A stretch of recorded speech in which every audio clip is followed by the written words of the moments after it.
All right, guys, I was out looking. I found the cheapest Rubicon JK I could find. It's an '08.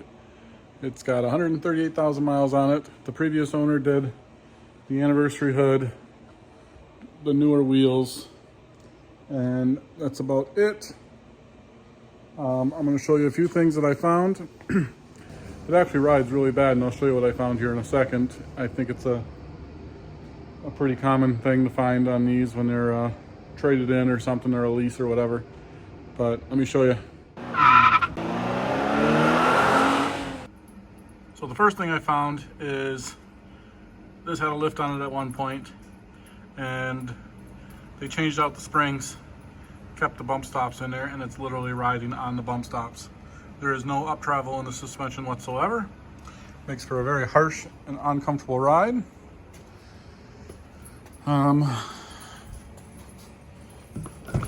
Got some stuff in here. They swapped it out with a newer shifter out of like a 13 or newer, or 12 or newer, whatever the redesign was on the interior. That doesn't fit very right, but it still works. So, and the other thing I found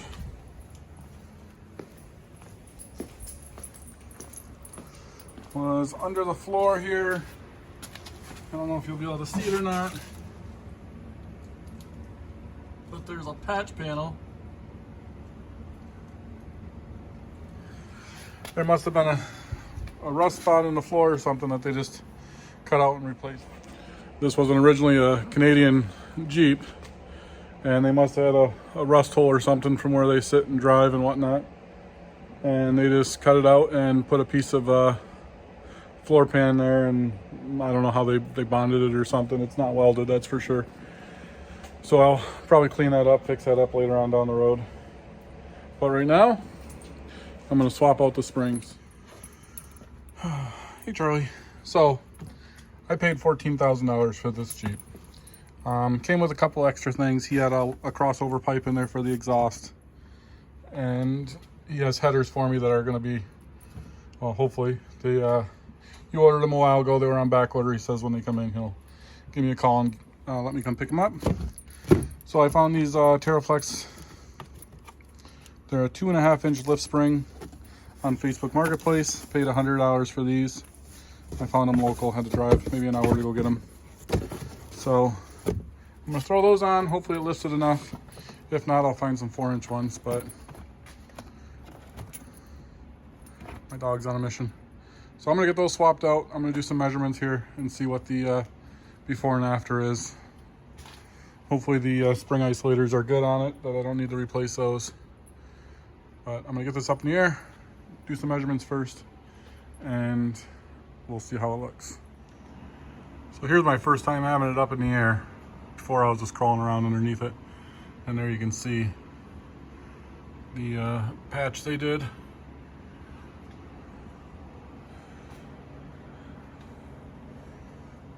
So that's lovely. Otherwise, everything else looks pretty clean.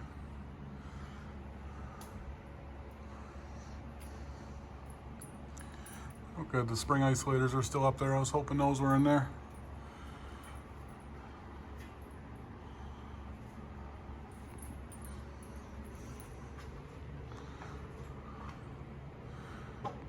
Definitely not too bad for being out of Canada or Michigan, you know.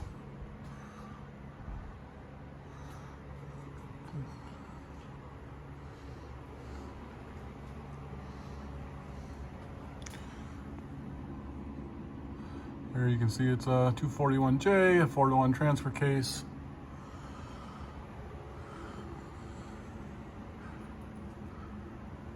Oh, this side has a different floor in it too. So both these floors were cut out and new pans put in there.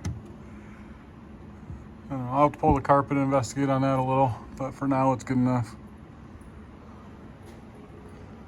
Looks like they just did some seam sealer or something in there.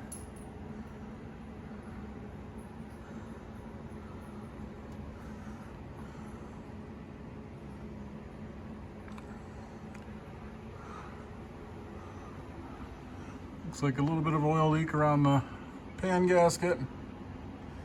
Unless that's just running down from changing the filter. Yeah, this side's kind of wet too.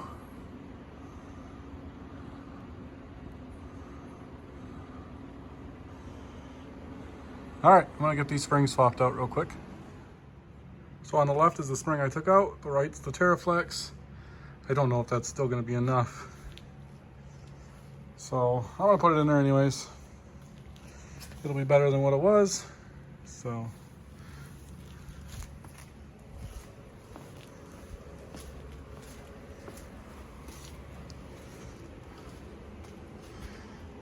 I got it out over here. The shock's gonna be too short, so I need to order shocks. Yeah, this is just gonna be a pain. Just had to do the sway bar and the shock, and I was able to slide it out. We'll see if I can get this one in there. Already got the front ones in.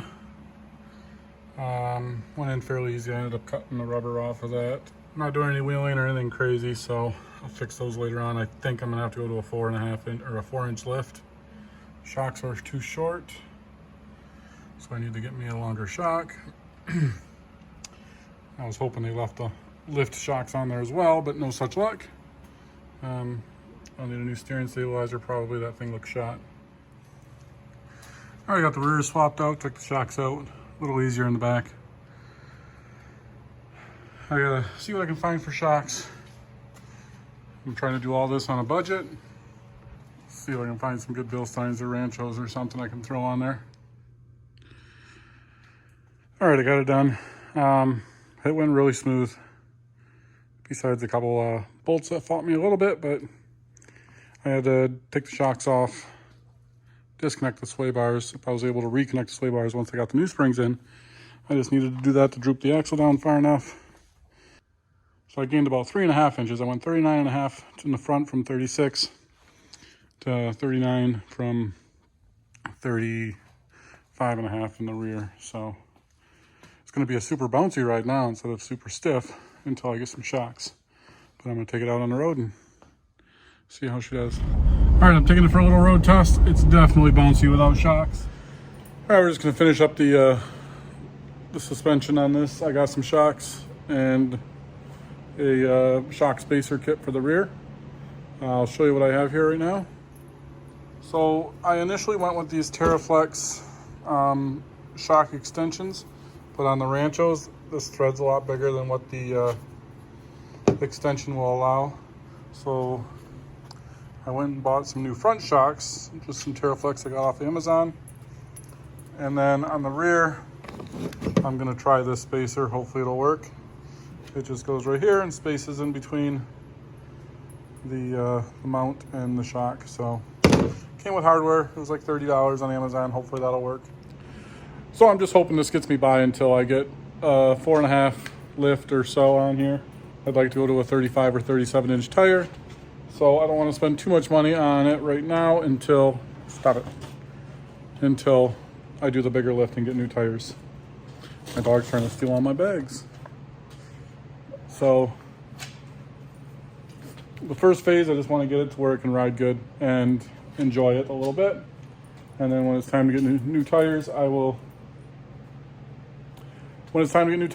throw better lift on here, shocks, everything, probably all new bushings, control arms, go the whole 9 yards on it, get it to ride a lot better. I'm also probably any higher, I'll need longer brake lines, and I'll get some stainless steel, some good ones. And I don't know if I'm a fan of the disconnect on here.